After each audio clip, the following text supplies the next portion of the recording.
सासू माँ मोनिका और तुषार इन दोनों ने भागकर शादी कर ली।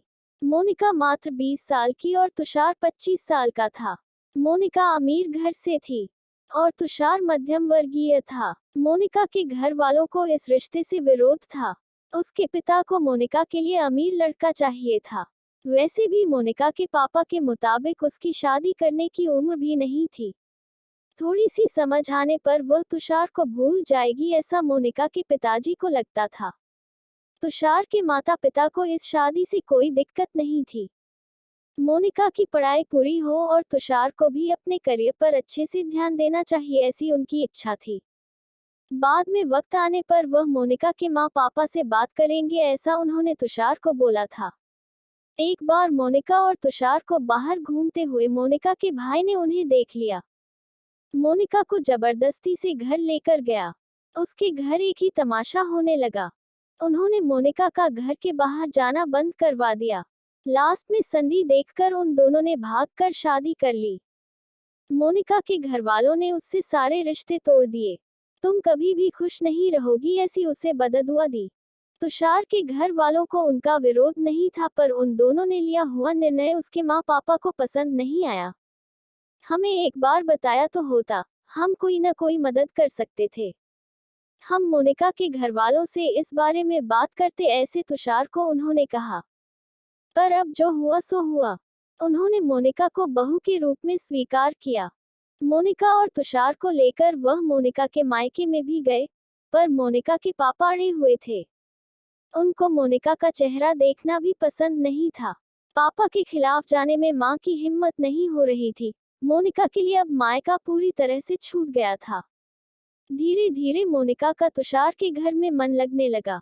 अब अपना जो कुछ भी है वह यहाँ पर ही है, यह उसे समझ आ गया। मोनिका बड़े लाड प्यार से बड़ी हुई है, उसे कोई भी काम की आदत नहीं थी। हमें ही उसे सब कुछ सिखाना पड़ेगा, इसकी तुषार की मां को यानी मोनिका की सास को पता था। सब कुछ अच्छा चल रहा था, पर नियति के मन में कुछ अलग ही चल रहा था। उनकी शादी को जैसे तैसे 1 साल हुआ था और एक एक्सीडेंट में तुषार दुनिया छोड़कर चला गया। सभी पर दुख का पहाड़ टूट पड़ा। एन जवानी में अपने बेटे की मृत्यु होने के कारण तुषार के पापा को जबरदस्त मानसिक धक्का लगा। मोनिका भी पूरी तरह से टूट गई थी। अभी तो उनकी गृहस्थी शुरू ही हुई थी। मोनिका के मायके वालों को भी यह बात मालूम पड़ी, तब भी मोनिका के मायके वाले कोई भी नहीं आए। तुषार की मां इन सब में धैर्य से बर्ताव कर रही थी।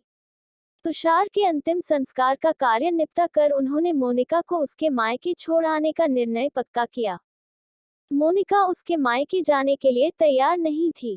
उन्होंने मोनिका को बहुत समझाने की कोशिश की। बेटी, तुम्हारे सामने पूरी जिंदगी पड़ी है, इसे बर्बाद मत करो। मैं बात करूंगी तुम्हारे माँ पापा से। जरूरत पड़ी तो मैं उनके पैर तक पकड़ लूंगी।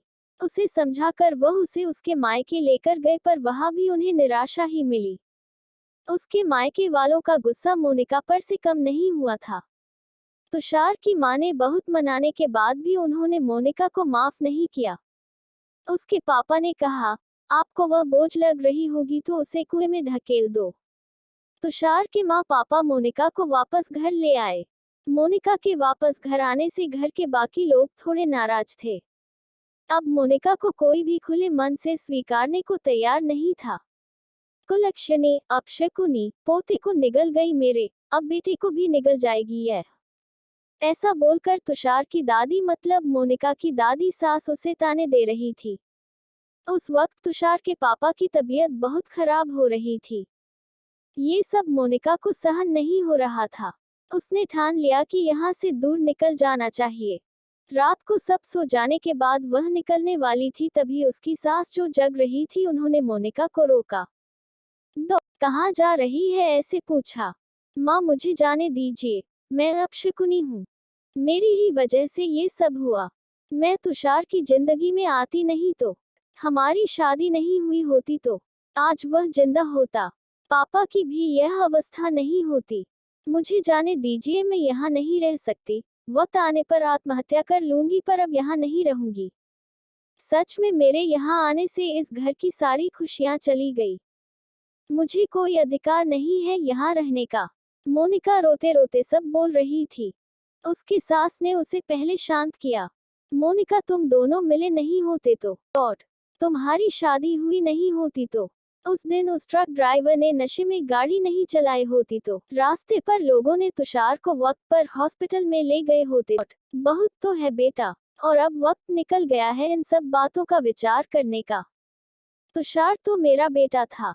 मेरी क्या अवस्था हुई होगी इन सब में, एक बार तो विचार किया क्या तुमने? वो तो चला गया और अब तुम भी छोड़कर चली जाओगी मुझे। मोनिका, तुम मुझ पर बोझ थी, इसलिए मैं तुम्हें तुम्हारे मायके छोड़ने नहीं गई थी। तुम्हारे सामने पूरी जिंदगी है। किसी के चले जाने से हम जीना तो नहीं छोड़ सकते।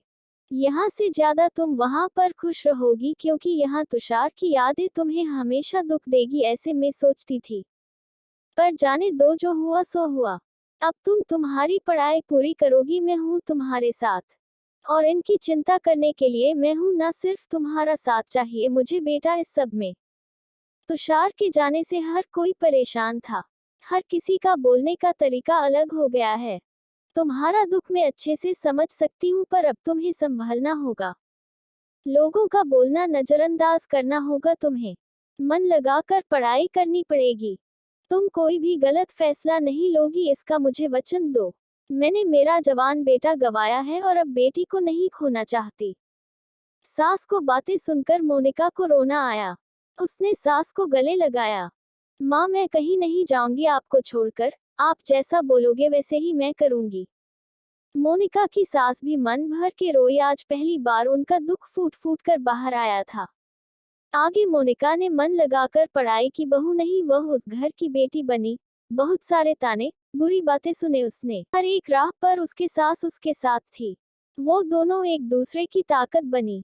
मोनिका आईएएस अधिकारी बनी। अब उसे दोष देने वाले लोगों का मुंह बंद हो गया। मोनिका के मायके के वालों को भी ये खबर पता चली। उसके पापा के सिवाय मायके के बाकी लोग उसे पूछने लगे थे।